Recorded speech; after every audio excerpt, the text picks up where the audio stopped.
am going to do an inside look into everything I wanted. It was so wonderful seeing all your renditions. I asked for some of your questions on Instagram, so that's how I'm gonna do the inside look this time, by answering your wonderful, insightful questions. And might I say, it is really encouraging that people have such insightful questions, because you never know if people are really interested in going more in depth into dance, so I appreciate you asking such great questions. At Nessa.dances says, what are you thinking about in the baseline version? So the baseline version was basically just thinking about the lyrics. Anytime I take a class, anytime I learn anybody else's choreography, I always think first about what the lyrics are saying. So doing the baseline version meant I was doing straightforward what the song was telling me to do in the moment, which is really what all of you should be doing when you take a class anyway, and dancing to the lyrics. And oddly enough, a lot of people don't do that process when you're doing a routine. So for me, my baseline version still has a lot of storytelling in it. It's just that it's being directly dictated by what the lyrics say. At Careless Newt, you had a lot of really good questions, but I'm just gonna highlight this one because it's something that maybe you could learn something from. When you act and dance, how do you manage it so neither pulls you too much and confuses you? So the way I'll kind of put that question is, how do you put yourself into choreography without remixing the choreography?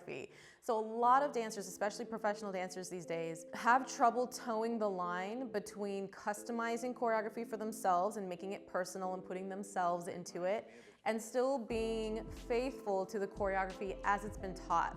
So there's kind of like, you know, a range of freedom that I have when I do choreography in a professional setting. But for this routine specifically, I've asked you as the students to really customize it much more than you would in a professional setting. So for me, I know the limits of how far I can go performance-wise and storytelling-wise while still maintaining the essence and the spirit of the movement. This isn't just because it's my routine, but even if I were in a class learning someone else's routine, and that takes skill. Doing choreography straightforward is a skill in and of itself. To do it cleanly, that's something that's also really lacking these days. So doing choreography cleanly is a skill, and then knowing how and when to deviate from it truly takes a lot of practice to have control while still letting go. That's really the balance you're trying to find. Does it take you more than one take to capture the character? No.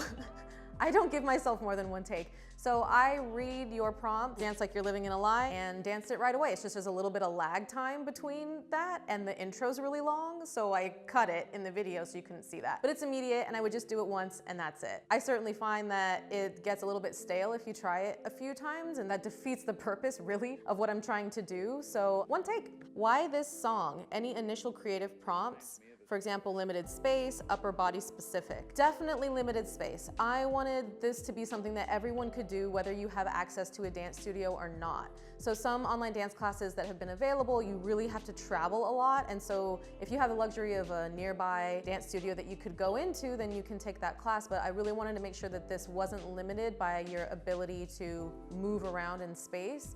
So no matter how small a bedroom you have, even in your kitchen, in a closet, you can do this routine. It's basically stationary the entire time. And I also have not been moving and dancing as much as I typically would because of COVID. My body can't do the things I really want it to right now because I haven't been in shape. So this was something also for me that felt good and doable, and was something that you also could achieve easily. And also I know that a lot of you live in places where you've got neighbors on all four sides of you, and jumping around and doing all this really aggressive dancing is not so great for a lot of your neighbors, so this allowed for you to do it without disturbing people. And last but not least, you don't need a proper dance floor because you're just standing still, so you don't need wood. You could be on tile, on carpet, in socks, barefoot, anything, and still be able to do the routine. How can you reflect emotions so well? I do it when I work at home, but I'm embarrassed on stage. So the reason I wanted to answer that one is that it takes a lot of courage to express yourself fully as a performer, no matter if you're a dancer, an actor, a singer. There's definitely a level of courage, and I've noticed that in teaching in my intensives because so many people have a layer of fear. Most people reach about 50 to 75% courage and then they back away.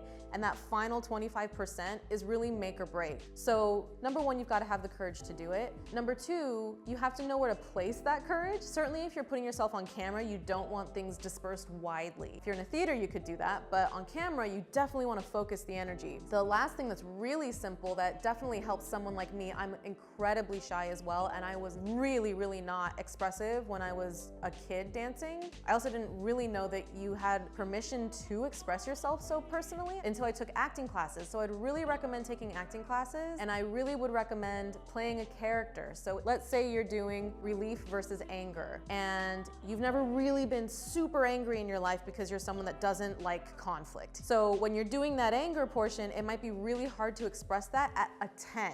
You're gonna stop at 50%, 75%, but you're not gonna get to a 10 out of 10. If you play a character who's angry, it's gonna help you make up that final 25% because it's not personal and you don't feel so exposed.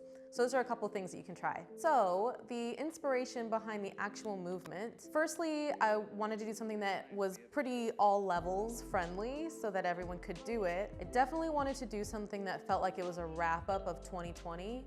And I almost intentionally don't choreograph topical things. Let's say police brutality is in the news. I don't really do on the nose something to a song about police brutality with things that are meant to represent that. But there's a lot of symbolism in this routine that's way more on the nose than I would typically do. So when you think of the song through the lens of racial injustice, all of the horrific things that have happened this year in America, even the very first line can be reimagined. So she says, "I had a dream." Obviously you're gonna think of MLK.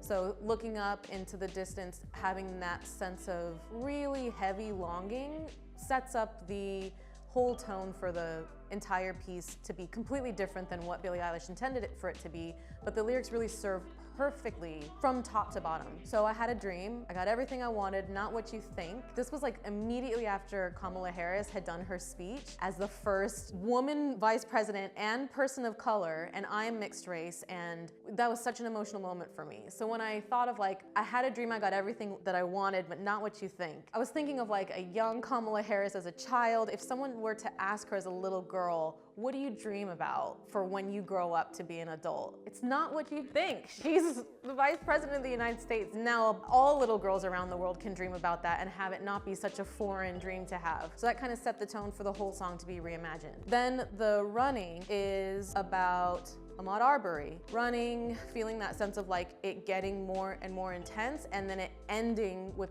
the blowing a kiss and it devolving down into that line of, I saw them standing right there, kind of thought they might care, feels horrific if you view it through the lens of how everything is documented these days and people are standing right there and they don't care. And then the feeling of leading up to a moment where you know something's gonna go completely wrong. Just kind of was thinking like, maybe of hoping for a moment of bliss or peace before you go. So that's not just a kind of surrendering moment, but was more of like a hopeful moment. Given what people have experienced with the injustice, at least hoping that there is that moment of solitude. And then lyrically she's saying, as long as I'm here, no one can hurt you. Whoever that person is, whatever that moment is, just feeling so safe. This hurt you lyric where it's the neck here, this is for George Floyd. This is the side of the neck that the officer had his knee on, and he was calling out for his mother who had passed away when he was on the floor. So that lyric of as long as I'm here, no one can hurt you, I was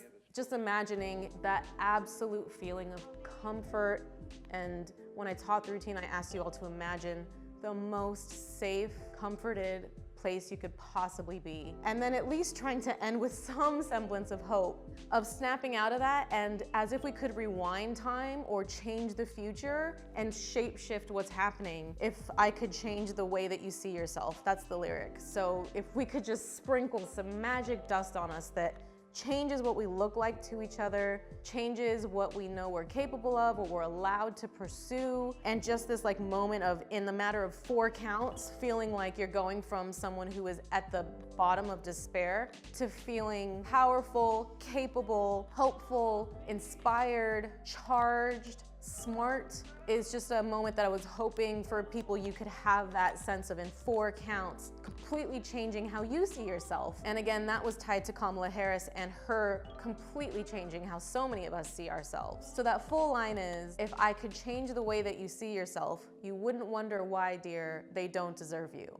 And it's not just hopeful, it's that sense of pride. And I think so many of us have gained that sense of pride this year. And it's just a little like nod to feel cool at the end, that we are valuable and we matter. So there's a lot of hidden meaning in there. If you don't know that hidden meaning, hopefully you can still connect to the choreography, but if you do know a little bit more behind it, then when you do it with the music and the lyrics and reimagining it and knowing that this is something that you can dump everything from 2020 into, it can be even more of a release. So that's a little bit of insight into it. And making up choreography this year has felt very unimportant and insignificant, but infusing it with not just making up dance moves, but reflecting the times and not ignoring what we're going through is extremely important, at least in my creative process right now. And I know it's really valuable for all of you who are looking for a creative, cathartic way to express what sometimes can't be put into words.